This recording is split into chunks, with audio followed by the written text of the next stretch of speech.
सबके लबों पर एक दिन तेरा ही नाम होगा, हर कदम पर तेरे दुनिया का सलाम होगा। हर मुसीबत का सामना करना तू डट कर, देखना समय भी एक दिन तेरा गुलाम होगा।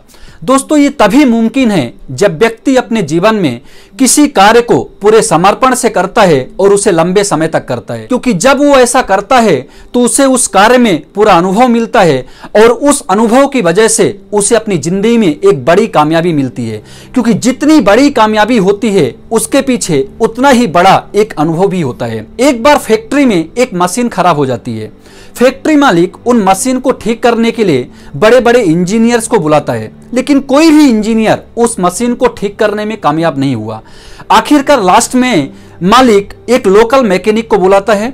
मैकेनिक आकर पहले मशीन को पूरी तरह से निरीक्षण करता है, उसके बाद समान वेग से हथौड़ा निकालकर मशीन के एक हिस्से पर वो 2 से 3 बार टैप करता है। स्विच ऑन करने पर मशीन चालू हो जाती है। यह देखकर फैक्ट्री का मालिक बहुत खुश होता है और उसे बोलता है कि आप इन मशीन को ठीक करने का क्या चार्ज लेंगे। मैकेनिक बोलता है 15,000 रुपीज। ये सुनकर थोड़ा मालिक हैरान होता है और बोलता है, क्या मुझे एक बिल मिल पाएगा कि मैं जान पाऊं आप किस चीज का इतना चार्ज ले रहे हैं।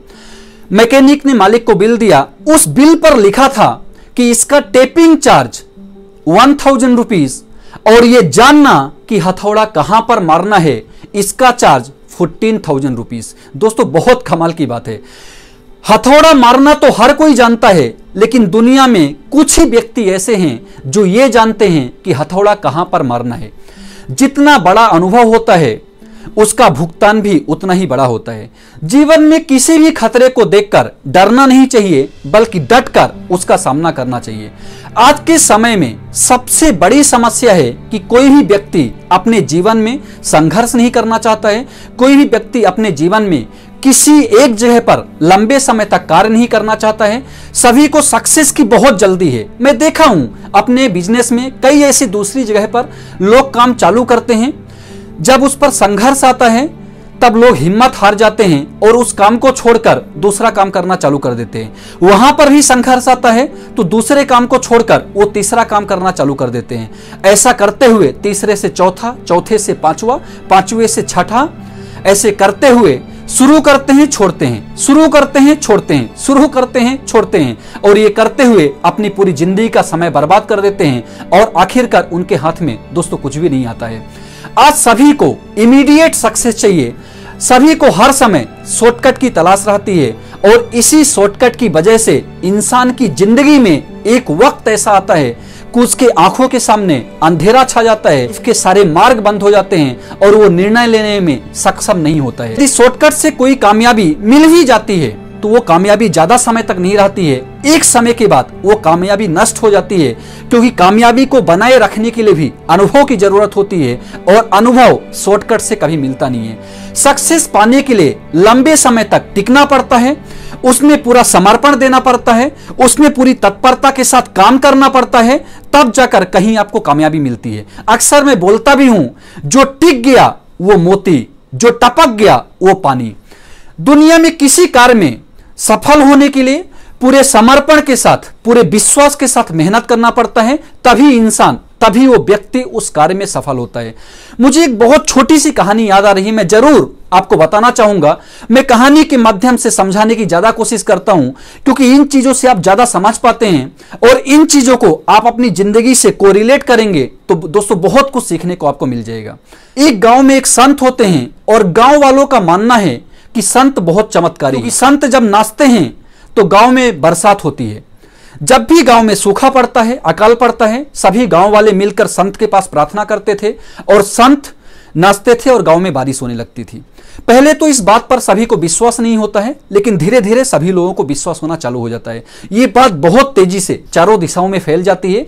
जैसे ही ये बात शहर तक पहुंचती है तो शहर के लोग इस बात पर यकीन नहीं करते हैं, उल्टा इस बात को मजाक बना लेते हैं कि शहर आज इतना उन्नति कर रहा है और गांव वालों को देखिए आज भी अंधविश्वास में फंसे हुए हैं। शहर के कुछ लोगों ने बोला कि हम भी ऐसा करेंगे तो बरसात होगी, तो गांव वालों ने शहर के कुछ लोगों को लेकर संत के पास जाते हैं और संत से कहते हैं कि ये शहर से आए हैं और इनका कहना है कि यदि आपके जैसे ये भी करेंगे तो बारिश होगी।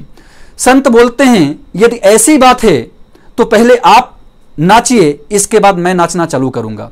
उसमें से एक लड़का नाचना चालू करता है और होता क्या है, कुछ समय बाद वो थक कर बैठ जाता है। दूसरा नाचना चालू करता है, वो भी कुछ समय बाद थक कर बैठ जाता है। ऐसे करते करते 4 से 5 लोग ट्रायल मारते हैं, लेकिन कोई भी कामयाब नहीं होता है। बारिश की एक बूंद भी गिरती नहीं है। अब संत की बारी आती है। संत नाचना चालू करते हैं।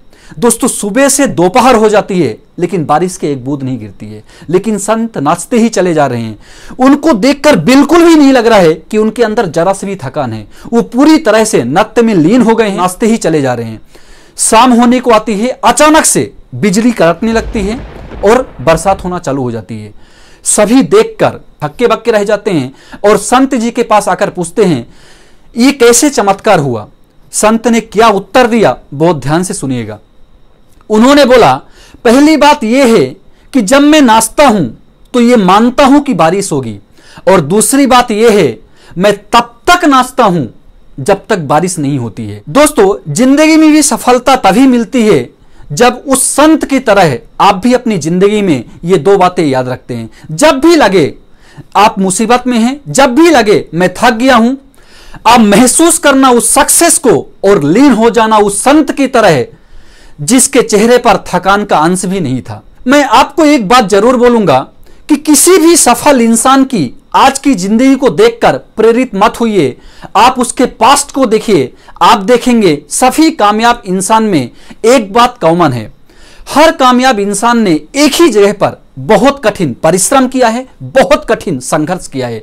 किसी भी फसल को पकने के लिए दोस्तों एक पर्याप्त टाइम चाहिए होता है, तभी वो फसल पकती है। ऐसे ही किसी भी काम में सफलता के लिए एक निश्चित समय होता है और उस निश्चित समय के बाद ही दोस्तों सफलता मिलती है। इसीलिए उस समय के अंदर हिम्मत नहीं हारना चाहिए, हमें हार नहीं मानना चाहिए। अगर सफलता लंबी चाहिए तो आपको लंबे समय तक टिकना पड़ेगा। जो बेड़ियां आपको विचलित करती है, उन बेड़ियों को आपको उखाड़कर फेंकना पड़ेगा। याद रखिएगा, दुनिया में जितना नुकसान अज्ञानता से नहीं हुआ, उससे कई गुना नुकसान अज्ञानी नहीं होने के ज्ञान से हुआ है। अगर कोई शिखर पर है तो उसके पहले उसने शिखर तक पहुंचने के लिए चढ़ाई भी की होगी। दोस्तों, शिखर के टॉप पर पहुंचने पर जितनी मेहनत नहीं होती है, उससे ज्यादा मेहनत शिखर के टॉप पर टिके रहने पर होती है। इसीलिए हर कामयाब व्यक्ति कामयाब होने के बाद भी मेहनत करते हैं, ये मानकर आई विल गेट बेटर। यदि आप जीतना चाहते हैं तो आप जगह पर टिकना पड़ेगा, क्योंकि जो टिक गया वो मोती, जो टपक गया वो पानी।